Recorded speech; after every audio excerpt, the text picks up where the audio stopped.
Hi friends, welcome back to our channel NBK 109 Balayya గారి డాకు మహారాజు teaser వచ్చింది కదా. సో ఆ టీజర్ గురించి అయితే ఒకసారి మాట్లాడుకుందాము. ఆలస్యం లేకుండా let's get in to the video. Daaku మహారాజు టీజర్ గురించి చెప్పుకోవాలంటే నేచురల్ గా ఉందనే చెప్పాలి. చాలా బాగా అనిపించింది టీజర్ అయితే. అంటే ఇది రియల్ స్టోరీ కాదనమాట, ఇది కల్పించి తీశారు.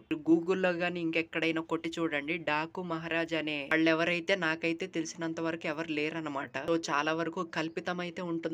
టీజర్ లో బీజిఎం మళ్ళీ అదరగొట్టేశారనే చెప్పాలి. తమన్ గారు, బాలకృష్ణ గారి మూవీ అంటే చాలు తమన్ గారు బీజిఎం అదర కొడతారనే చెప్పాలి. ఇందులో కూడా బ్యాక్గ్రౌండ్ మ్యూజిక్ అయితే అదిరిపోయింది. ఇంకా కొన్ని సీన్స్ కూడా చాలా బాగా అనిపిస్తాయి. బాలకృష్ణ గారు గుర్రం మీద వచ్చే సీన్ అయినా, వేరే ఫైట్ సీన్లు కూడా చాలా బాగుంటాయి. బాబీ గారు ఏదో గట్టిగానే ప్లాన్ చేశారని అయితే అర్థమవుతుంది టీజర్ చూసాక. బాబీ గారికి ఇంకో హిట్ అయితే కన్ఫర్మ్ అన్నట్టు అయితే అనిపించింది. మరి టీజర్ అయితే బాగా అనిపించింది. మరి మూవీ ఎలా ఉంటుందో చూడాలి. మొత్తానికి మ్యాటర్ అయితే ఇది. వీడియో మీకు నచ్చితే లైక్ చేయండి అండ్ మన ఛానల్ ని సబ్స్క్రైబ్ చేసుకోండి.